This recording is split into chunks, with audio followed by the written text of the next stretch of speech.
নমস্কার, বাংলা বাজারে সবাইকে স্বাগত। আমি অনিকেত চট্টোপাধ্যায়। শুরু করছি আমাদের অনুষ্ঠান মতামত। আজকের শীর্ষক, বিরোধিতা না থাকলে আরশোলারা জন্ম নেবেই।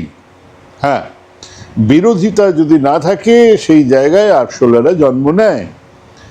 আজকে এটাই আমাদের মতামতের বিষয়। তারপরে বলবো বাংলা বাজার লাইক করুন, সাবস্ক্রাইব করুন, কমেন্ট করুন, শেয়ার করুন, আর যদি পারেন, যদি সম্ভব হয়, আমাদের সদস্যপদ নিন, তাতে আমাদের কিছুটা সুবিধে হয়। এবং তারপরে আমার যে বক্তব্য সেটা হচ্ছে আজকের জিরো আওয়ার আছে। হ্যাঁ, গতকাল রাত থেকে তাণ্ডব চলছে যাদবপুরে।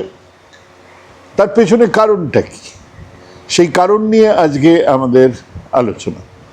আজকে আমাদের প্যানেলে যারা থাকবেন তাদের মধ্যে রাজেশ ভট্টাচার্য, অধ্যাপক রাজেশ ভট্টাচার্য এবং অধ্যাপক অংশুমান সুর। আসুন আপনারাও আপনাদের মতামত দিন। শুরু করছি মতামত। আজকের মতামতের বিষয়, বিরোধিতা না থাকলে আরশোলারা কিন্তু জন্ম নেবেই।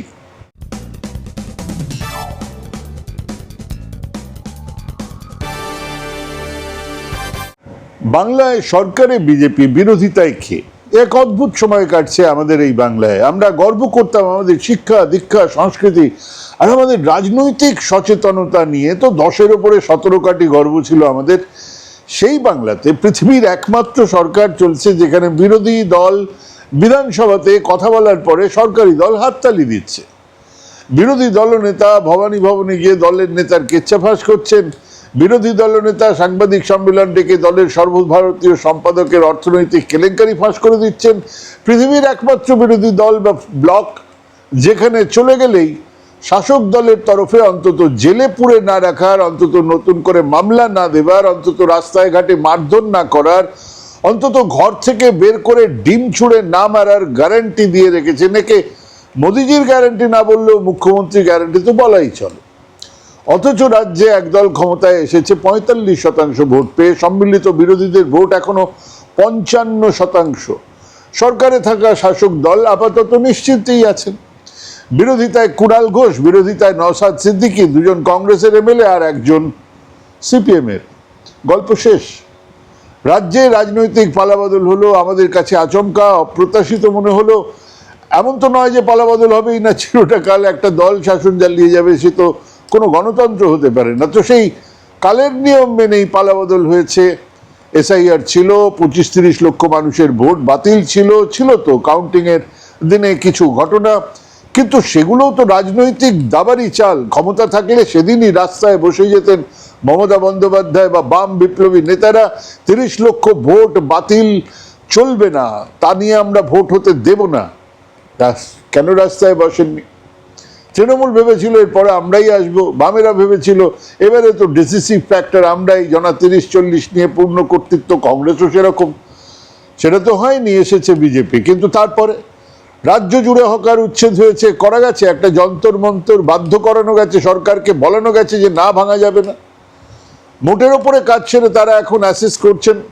আমার কাছে যা খবর তাতে পুজো মিটলেই আবার নতুন করে ফেলে রাখা কাজ শেষ করা হবে। হ্যাঁ, মিছিল হয়েছে কটা বাধা দেবার ঘটনাও ঘটেছে। হ্যাঁ, সেগুলো সবই করেছে বামেরাই, কারণ তখন তৃণমূল তার দল নিয়ে কি করবে তাই ভেবে উঠতে পারছিল না।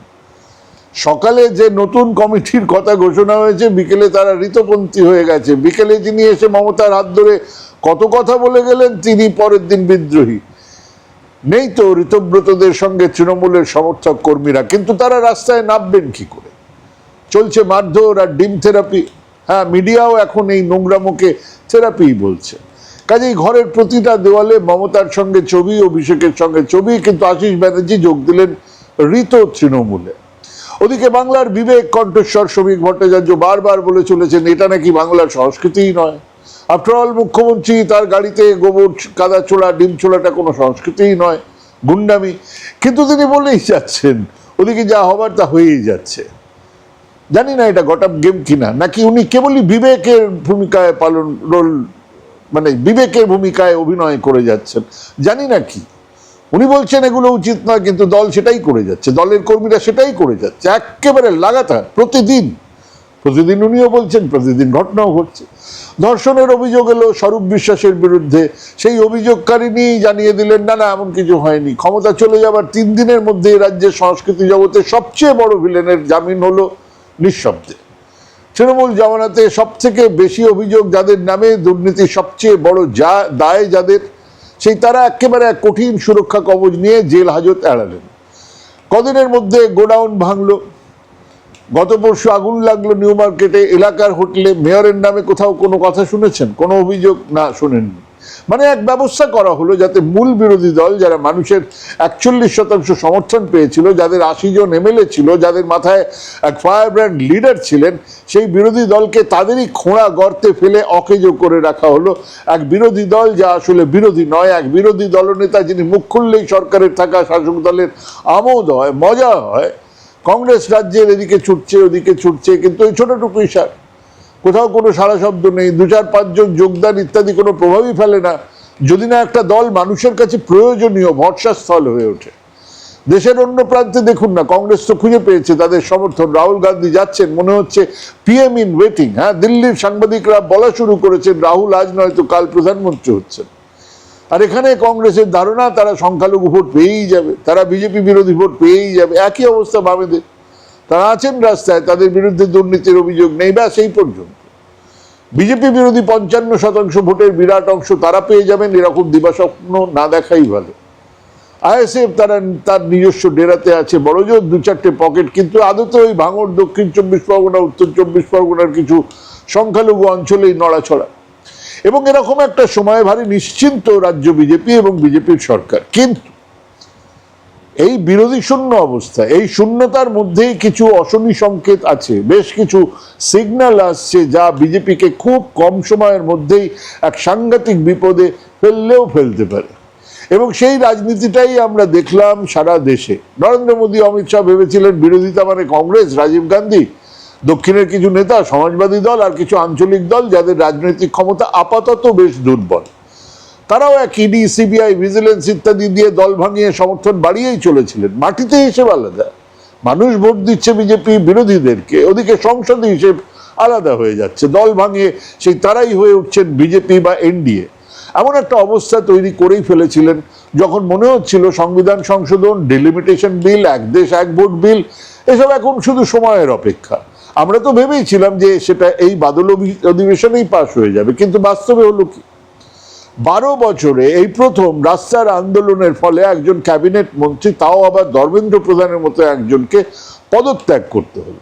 একটা পদত্যাগ নয়, সুপ্রিম কোর্টের আদেশে এফআইআর তুলতে হলো, তদন্ত কমিটি তৈরি করতে হলো। আর সবচেয়ে বড় কথা, প্রধানমন্ত্রীর এতদিন ধরে কিউরেটেড, এতদিন ধরে তৈরি করা একটা ইমেজ চুরমার হয়ে গেল। আমরা স্বাধীনতার পরে কোনো প্রধানমন্ত্রীকে এইভাবে হেনস্থা হতে দেখিনি যা ওনাকে হতে হয়েছে। কতটা খারাপ অবস্থা হলে প্রধানমন্ত্রী, স্বরাষ্ট্রমন্ত্রী সংসদ ভবনে সবাই ঢুকতে পারছেন না, রাস্তায় যাওয়া বাদ দিন, সংসদ ভবনে সবাই ঢুকতে পারছেন না। এটাই বিরোধিতার রাস্তা বন্ধ করার ফল।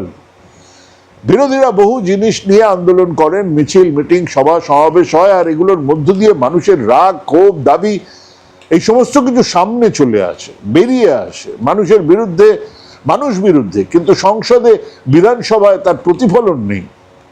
আর এখান থেকেই এক বিরোধী শূন্য অবস্থা, কোন ঈশান কোণ থেকে কোন ঝড় বয়ে নিয়ে আসে তা বুঝতে পারা কখনোই সম্ভব না। একজন এলেবেলে নয়, একজন মন্ত্রী শান্তি নয়, দেশের চিফ জাস্টিস বললেন আরশোলা, ব্যাস জন্ম হয়ে গেল এক আন্দোলনে। শুনেছেন কোনোদিন চিফ জাস্টিসের অনুষ্ঠান বয়কট করছে আইন পড়ুয়া ছাত্ররা? শুনেছেন কোনোদিন?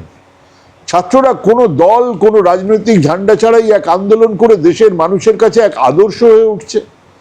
তাদেরকে কপি করছে, এখানে ওখানে ভুল কপি হলেও কপি করছে, হ্যাঁ দেখলাম আমরা।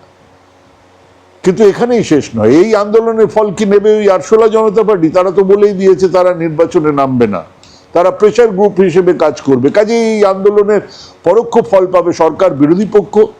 হঠাৎই রাহুল গান্ধী এত জনপ্রিয় হয়ে ওঠার পেছনে একটা কারণ তো এটাই। ঠিক যেমন আন্না হাজারের আন্দোলনের পরে, দুর্নীতি বিরোধী আন্দোলনে পরে সেদিন বিজেপির পালে আওয়াজ উঠেছিল, ঠিক সেরকম ভাবে এবারে কংগ্রেস এই গোটা তথাকথিত অরাজনৈতিক আন্দোলনের ফসল তুলবেই। হ্যাঁ, এখানেই বিপদ। এক বিরাট সংখ্যক বিরোধী এমএলএ কে পুতুল বানিয়ে রেখে, বিরোধী দলনেতাকে পোষ বানিয়ে রেখে এক বিরোধী শূন্য অবস্থা বেশ মনোহর, ভারী সুন্দর, আরাম লাগে। কিন্তু সেই মনোহর অবস্থাটা যে কোনো সময় ভাঙতে পারে। কেবল এইটুকুর দিকে নজর দিন না, এক প্রবল শক্তিমান রাজ্য সরকারকেও তো 13 জনকে সেদিন ধরে আনার পরে 3 পুরুষকে শিক্ষা দেওয়ার কথা বলার পরেও তাদেরকে ছাড়তে হয়েছে। হ্যাঁ, বিরোধী শূন্য অবস্থা তৈরি করার খানিক চেষ্টা মমতাও করেছেন, বিরোধীদের মধ্যে একটা বড় অংশকে রসে বসে রেখে বেশ কিছুদিন রাজত্ব করেছেন বামেরাও। কিন্তু এই বিরোধী শূন্যতা যে এক ভয়ঙ্কর ব্যাপার তা সেই কবেই বুঝেছিল ইংরেজরা।